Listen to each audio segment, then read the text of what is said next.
Banco Central anuncia mudança no sistema do Pix, pelo menos para os períodos noturnos. E você vai ver também.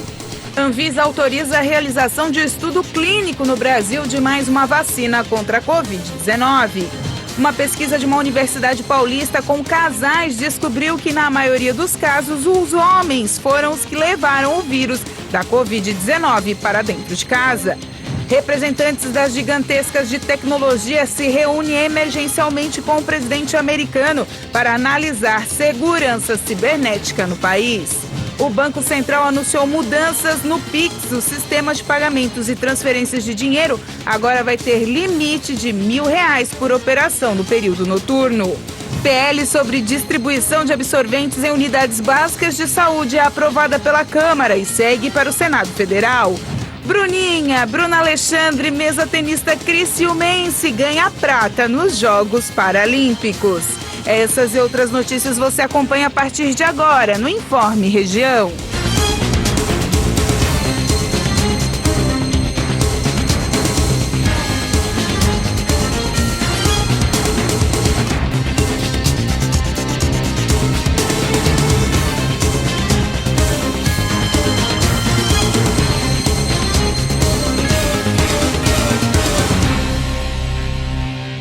Olá, boa tarde. Hoje, 30 de agosto de 2021, segunda-feira brasileira. E a Anvisa autorizou a realização de um estudo clínico no Brasil de mais uma vacina contra a Covid. A pesquisa é patrocinada pela empresa norte-americana Biotechnology Inove Pharmaceutical. E agora, de acordo com a Anvisa, essa já é a 12ª pedido, 12º estudo da vacina contra a doença somente aqui no Brasil. Os testes serão feitos com a candidata à vacina Ino 4800, baseada em DNA. A aplicação da vacina será por via intradérmica, que é a mais superficial das injeções entre a derme e o tecido subcutâneo, e usada uma técnica chamada eletroporação, que facilita a entrada do DNA no tecido celular por meio de um dispositivo próprio. Os testes controlados por placebo são da chamada fase 3, a última etapa prevista de estudos quando são avaliados a segurança, imunogenicidade e eficácia da vacina. No Brasil, 350 pessoas dos estados do Rio de Janeiro, São Paulo, Santa Catarina e Rio Grande do Sul devem participar. Ao todo, a pesquisa deve envolver 7.116 voluntários da Argentina, Colômbia, Estados Unidos, Filipinas, México, Peru, Polônia, República Tcheca e Tailândia, além do Brasil. Já os estudos iniciais ocorreram nos Estados Unidos, Coreia do Sul e China. Segundo a Anvisa, o estudo prevê a aplicação de 2 doses com um intervalo de 28 dias entre cada uma. Parte do grupo receberá a vacina e a outra parte, 1 em cada 3 voluntários, receberá o placebo. E uma pesquisa de uma universidade paulista com casais descobriu que, na maioria dos casos, os homens foram os que levaram o vírus da Covid-19 para dentro das suas casas. Uma pesquisa da Universidade de São Paulo acompanhou 1.744 casais na pandemia por um ano. O resultado indicou que em 63,5% dos casais infectados com Covid-19 foi o homem quem levou o vírus para dentro de casa. Em geral, os homens já são descuidados com medidas sanitárias. Mas o novo estudo indica que existe um fator biológico que os torna mais propensos a contrair e também transmitir o SARS-CoV-2. A diferença observada no estudo mostrou que as mulheres foram 36,5%, o que sugere que os homens são 1,7 vezes mais infecciosos que as mulheres. Quando os cientistas coletaram amostras de saliva e da cavidade nasal para o trabalho, eles já identificaram que a carga viral era semelhante para homens e mulheres infectados nas amostras de nasofaringe. Já na saliva, os homens infectados tinham 10 vezes mais vírus. Pode ser que exista um fator hormonal, porque essa diferença apareceu no grupo até 48 anos de idade. Os homens também possuem uma caixa torácica maior, então pode ser que eles também produzam mais vírus na saliva. Um estudo britânico avaliou que os riscos de se ter trombose venosa depois de tomar as vacinas contra a Covid são relativamente nulos. Há algum tempo, vacinas anti-Covid chegaram a ser suspensas pela suspeita de que causariam trombose, mas o maior estudo desenvolvido até o momento sobre os efeitos colaterais relacionados com a vacinação mostra o contrário. Segundo a pesquisa, o risco de desenvolver coágulos sanguíneos é muito menor depois de tomar a vacina contra a Covid-19 do que ao contrair a doença. O estudo britânico foi publicado no British Medical Journal. Foram comparados os dados médicos de 29 milhões de pessoas que receberam a primeira dose das vacinas Pfizer-BioNTech ou Oxford-AstraZeneca entre dezembro de 2020 e abril de 2021, com as informações de quase 2 milhões de pessoas que testaram positivo para o novo coronavírus. Acreditamos que esses dados devem fornecer garantias para os indivíduos, independentemente de lhes serem oferecidas as vacinas Oxford-AstraZeneca ou Pfizer-BioNTech, porque o que estamos descobrindo é que sim, existem alguns riscos, mas a maioria das pessoas, a esmagadora maioria, não está tendo resultados adversos. Espero que isso ofereça muita segurança para o público. A preocupação com a trombose freou o uso da vacina AstraZeneca, mas segundo o estudo, o risco de desenvolver uma trombose venosa é quase 200 vezes maior com a Covid-19 do que com o imunizante. Quanto à trombose arterial, não foi registrado um excesso de casos para nenhuma das duas vacinas, mas foram contabilizados 5 mil casos adicionais, entre 10 milhões de pessoas infectadas com o novo coronavírus. Desta forma, as pessoas com o vírus têm 11 vezes mais probabilidades de sofrer um derrame do que as vacinadas com a Pfizer. A seguir, projeto de lei que prevê distribuição de absorventes para mulheres em vulnerabilidade social é aprovado na Câmara.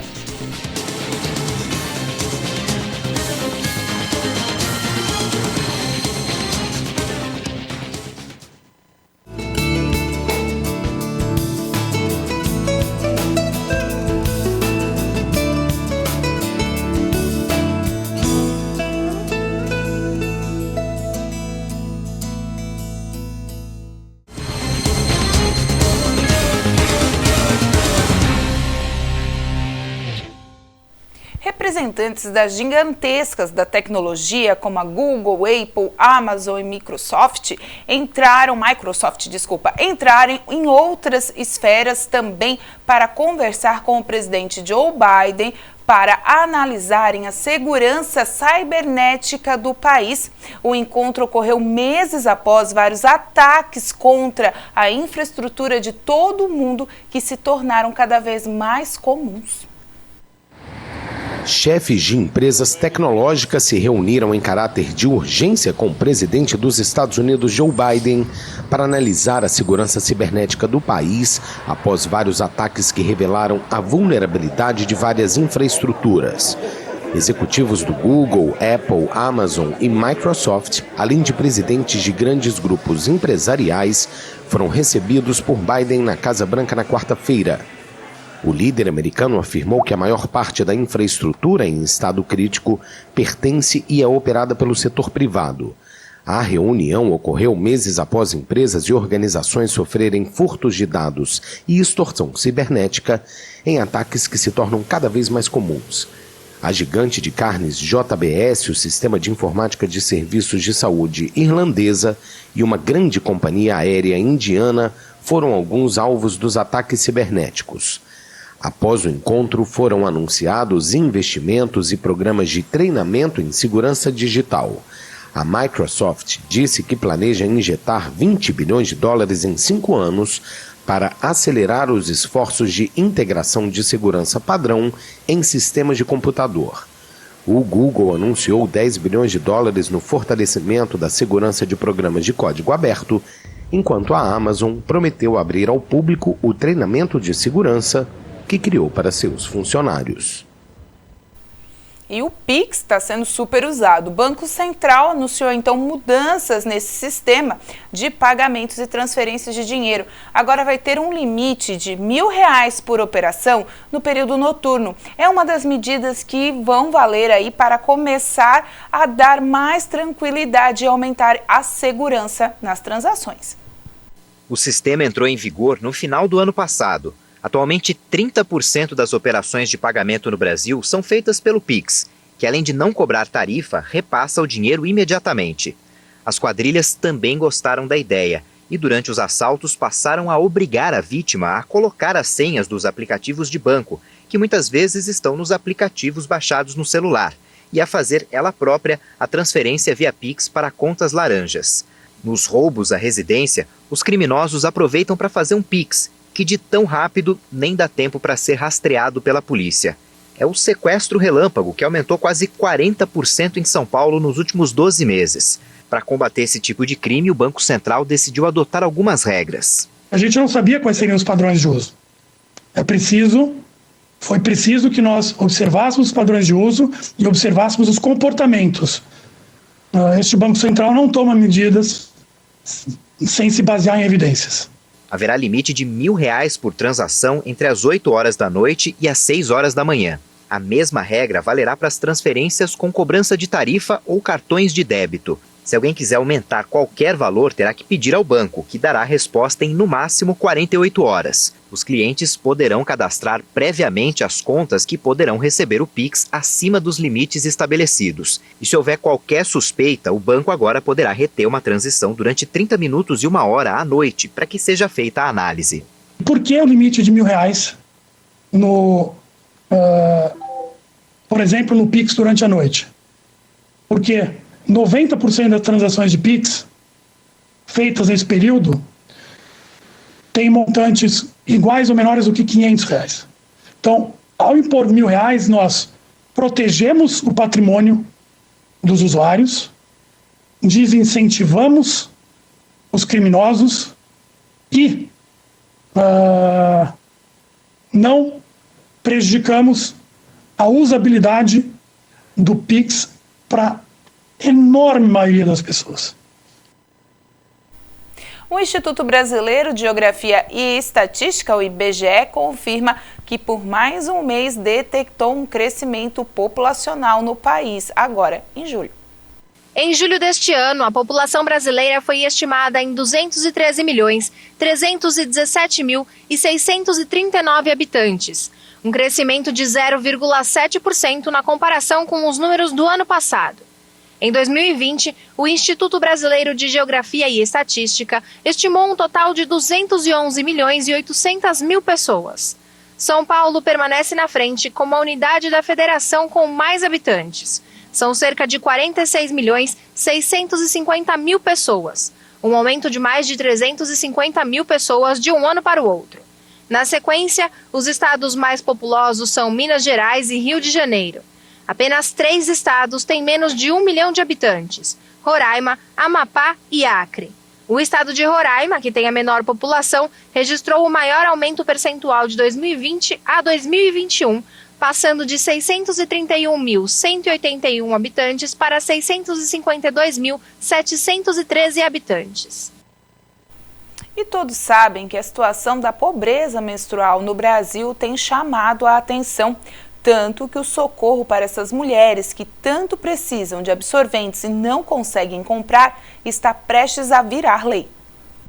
Foi aprovado na Câmara dos Deputados o projeto de lei 1664/2021, de autoria da deputada federal Giovânia de Sá, do PSDB de Santa Catarina, que amplia a distribuição de absorventes higiênicos gratuitamente às mulheres de situação de vulnerabilidade social. A PL 164/21, assim como outros 14, foram apensados ao PL 4968/2019, que prevê o fornecimento do produto a estudantes de escolas públicas do ensino fundamental e médio. Com o projeto da deputada, será ampliada a distribuição dos absorventes higiênicos a todas as mulheres em situação de vulnerabilidade, tornando assim mais abrangente e inclusivo. Eu estou muito feliz porque o nosso projeto de lei 1664/2021, que trata aí da distribuição de absorventes para as mulheres e meninas vulneráveis do nosso país. nos levou a entrar com esse projeto de lei, porque nós começamos a verificar que muitas mulheres, os indicadores me chamaram a atenção, aí aproximadamente 30% de meninas que deixam de ir às escolas exatamente por não ter um item tão básico de higiene, que é o absorvente. Mas também mulheres moradoras de rua, mulheres vulneráveis, que entre comprar arroz, feijão e absorvente, com certeza ela vai comprar a alimentação para sua casa. E acabam não tendo esse item tão importante. E elas fazem o uso de outros itens como miolo de pão, fazem o uso do jornal, do papel higiênico. Realmente nos assusta o que essas mulheres acabam utilizando para se protegerem durante o período menstrual. De acordo com o texto aprovado que institui o Programa de Proteção à Promoção da Saúde Menstrual, haverá campanhas públicas informativas sobre a saúde da mulher no período menstrual e as consequências caso não haja sua devida atenção.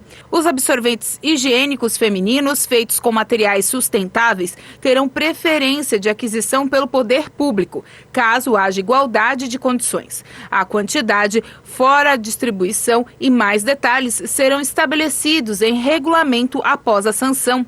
O projeto de lei agora vai para o Senado Federal para apreciação. Foi levado para o plenário e de uma forma muito ágil, e isso nos deixa muito feliz, porque foi junto com um pacote conjunto de projetos de outras deputadas e deputados que trabalham esse item, e foi aprovado por unanimidade no plenário da Câmara Federal.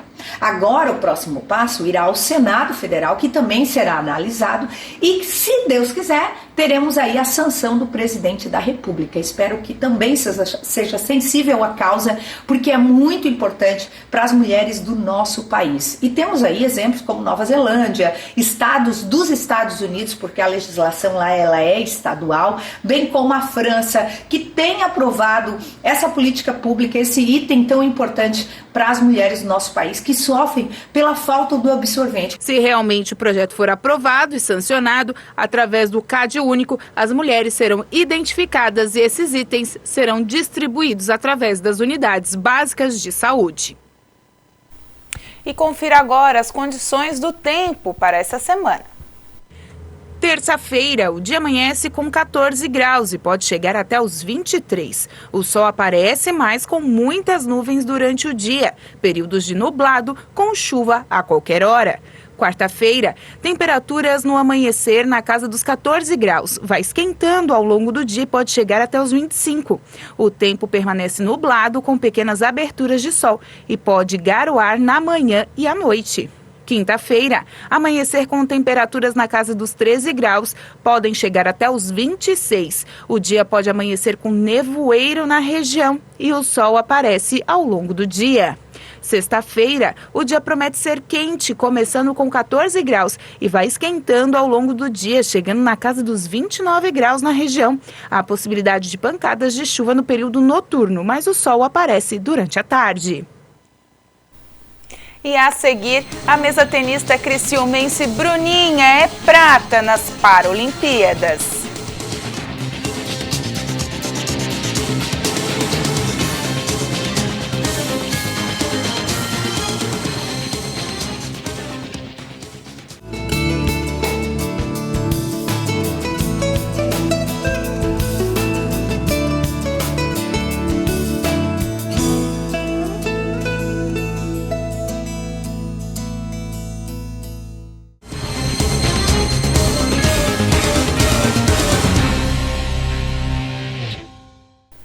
Bruna Costa Alexandre, ou Bruninha, para quem já está acostumado a ver sua habilidade com as raquetes aqui em Criciúma, garantiu hoje prata no início dessa manhã nos Jogos Paralímpicos.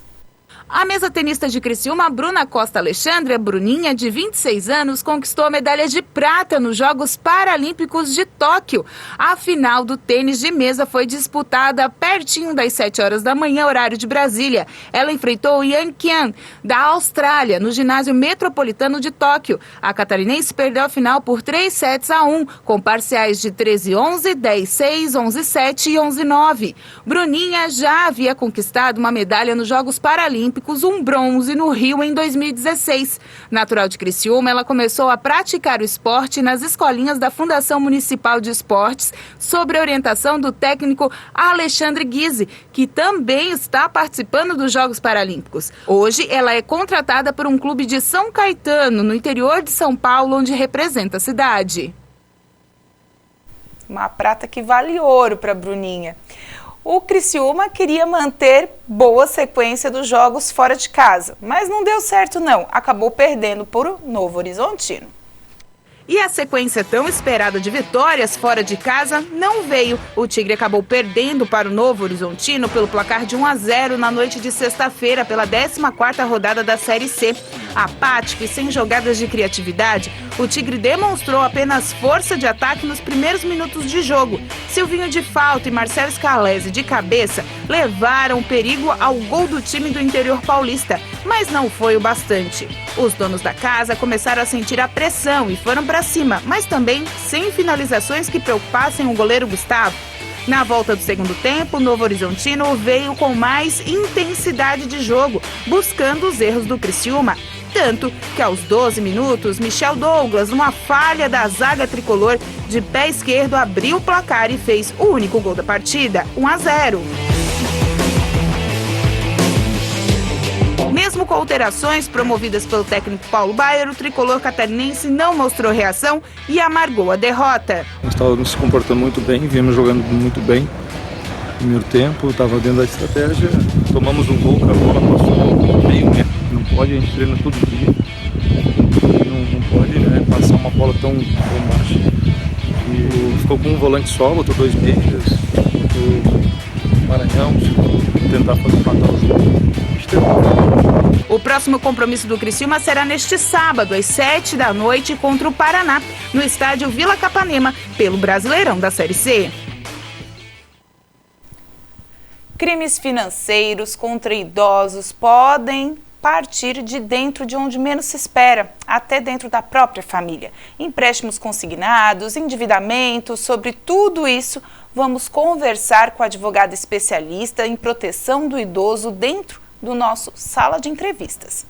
Com a procura cada vez maior por serviços pela internet, uma característica realça o período da pandemia e um alerta surgiu em meio ao contexto da defesa do consumidor. Os golpes cibernéticos se multiplicam e afetam principalmente os idosos. Por isso, é preciso ter atenção aos riscos impostos por uma navegação desatenta na rede e também aos golpes envolvendo instituições bancárias e empréstimos.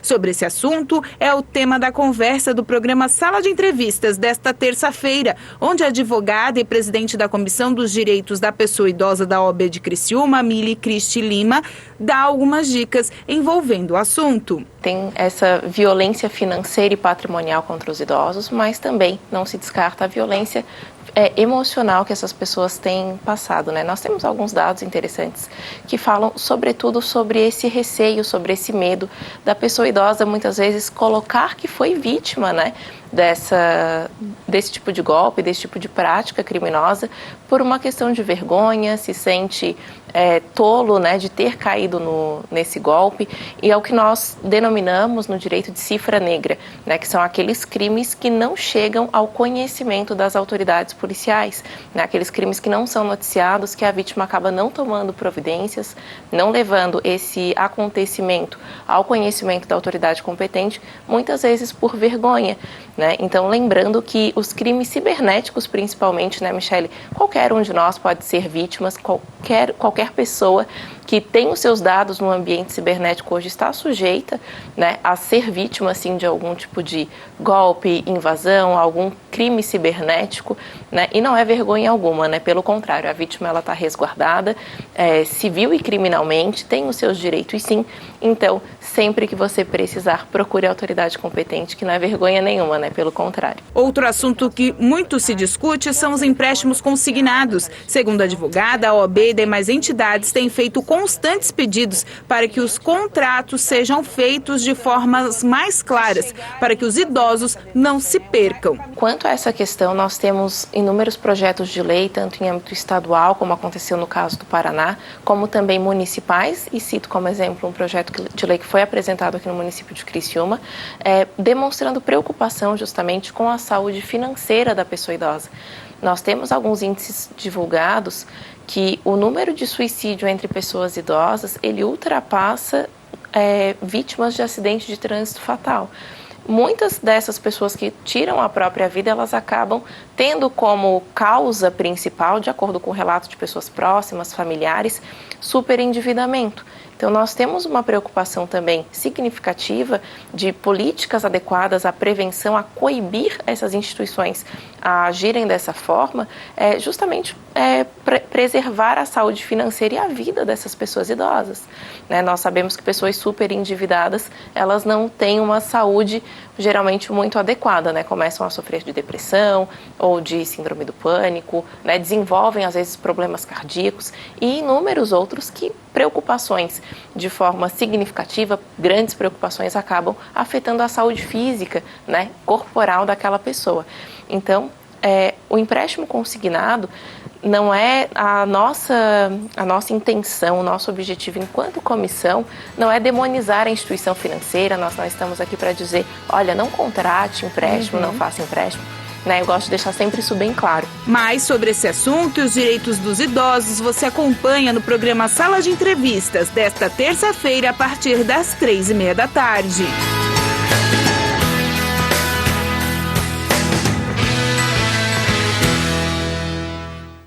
Então, amanhã a gente te espera para falar muito sobre esse assunto. E com essa informação, a gente encerra o Informe Região desta segunda-feira. Mais informações e os vídeos das reportagens de hoje você pode acompanhar seguindo @TV Primavera no Instagram e também no Facebook e no nosso canal do YouTube.